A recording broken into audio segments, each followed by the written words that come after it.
조갑제 TV 시청자 여러분 안녕하십니까? 2025년 6월 28일 오전 7시입니다. 어제 김건희 씨가 우울증으로 치료를 받고 있던 아산병원에서 퇴원하는 사진이 보도되었습니다. 그 사진을 보면은 윤석열 전 대통령이 마스크를 하고 역시 마스크를 쓰고 휠체어에 앉아있는 김건희 씨를 밀어가지고 탑승시키는 장면이 나옵니다. 그 장면을 보니까 짠한 느낌이 들었습니다. 윤석열, 김건희 두 분은 지금 특검 수사를 앞두고 있습니다.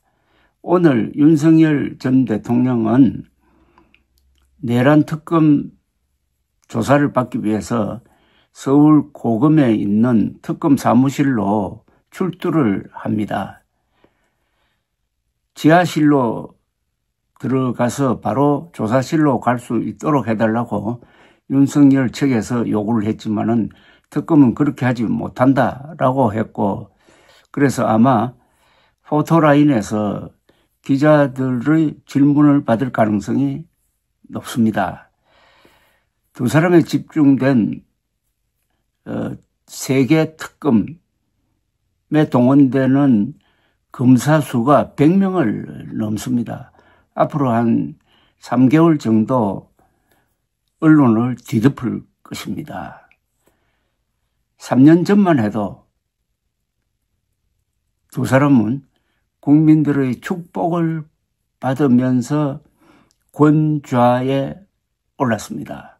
3년이 지나니까 이런 모습입니다. 세월이 정말 무섭다는 생각이 들고 권력이 무상하다는 생각이 듭니다. 이럴 때 기억되는 문자가 하나 있습니다. 비리법권천. 법률가들이 많이 쓰는 말입니다. 비리법권천은 중국의 법과 사상가 한비자가 썼던 말이라고 합니다. 비리법권천, 그것 때문 이치보다 못하고, 이치는 법보다 못하고, 법은 권력보다 못하고, 권력은 하늘보다 못하다. 또는 이렇게 해석할 수도 있습니다. 그것 때문 이치를 이길 수 없고, 이치는 법을 이길 수 없고, 법은 권력을 이길 수 없고, 권력은 하늘을 이길 수 없다. 여기 하늘이 뭐냐 하면은 이렇게 보통 해석을 합니다. 사람들의 민심 또는 역사적 선택. 민주주의 국가에서는 하늘천을 민심 또는 선거를 통해서 드러난 국민들의 어떤 집단 의사 표시, 이렇게 볼 수가 있습니다. 비리법권천을 지금 실천하고 있는 사람이 윤석열 대통령 부부라는 생각이 듭니다.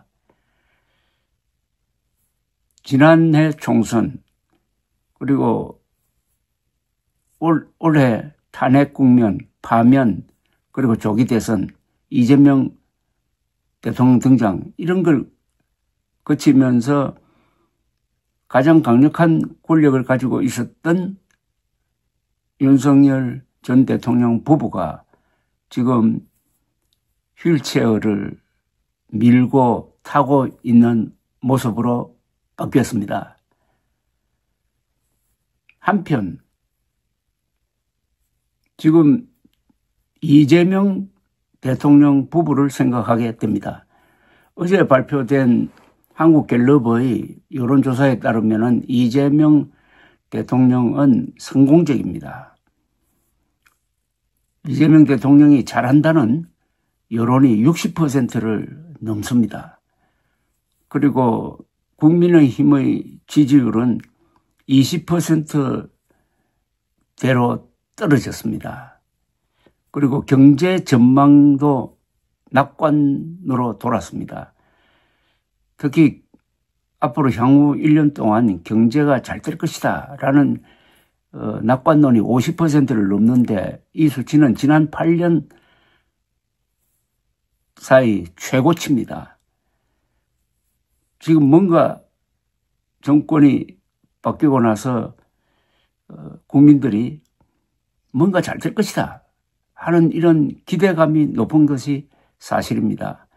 그리고 인사에 대한 뭐 여러 가지 비판은 많지만은 크게 보면은 인사도 큰 틀에서는 성공적으로 보입니다. 무엇보다도 윤석열 전 대통령의 실수가 너무나 많으므로 기저효과라 그럴까요?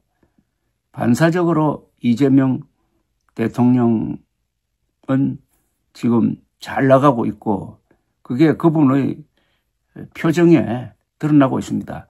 어디를 가든지 웃는 모습입니다. 부부가 함께 나와도 부부가 같이 웃으니까 아주 환하게 보입니다. 그러나 5년 뒤 모습은 어떤 모습일까요?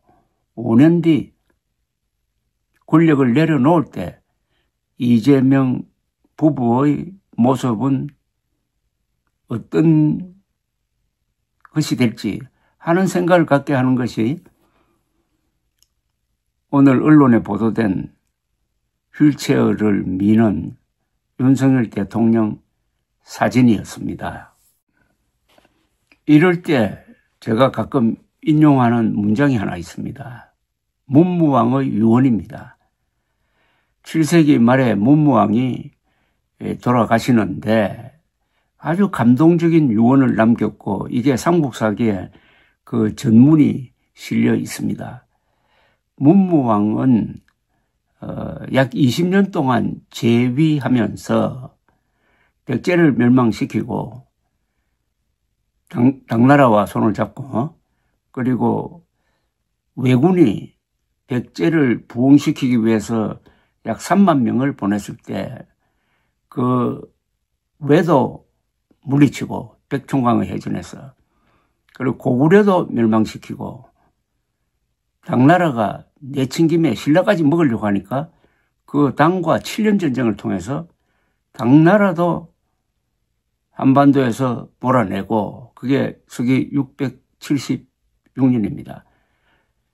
드디어 삼국 통일을 함으로써 한민족의 보금자리로서 한반도를 확보하고 그렇게 되다 보니까 동북아에서 한반도에 개입할 명분이 없으니까 당나라하고 신라하고 일본도 그 뒤에 한 250년 동안 친하게 지내서 고대사의 황금기를 만든 위대한 왕입니다. 문무왕. 이 문무왕이 죽으면서 남긴 유언은 너무나 짠합니다. 그 일부를 제가 읽어드리겠습니다. 산곡, 상과 골짝입니다. 산곡은 변하고 세대는 바뀌기 마련이다. 오왕 손권입니다. 오왕의 북산 무덤에 금으로 채색한 새를 볼 수 없고 위왕 조조입니다. 위왕의 선흥에는 오직 동작의 이름만 들을 뿐이라. 옛날 만기를 다스리던 영웅도 마침내 한무더기에 흙이 되고 만다. 초동 목수는 그 위에서 노래하며 여우 토끼는 그 곁을 구멍 뚫는다. 한갓 자재를 낭비하여 허사와 비방만을 책에 남기고 헛되이 인력만 수고롭게 할 뿐 사람의 영혼을 구제할 수 없는 것이다.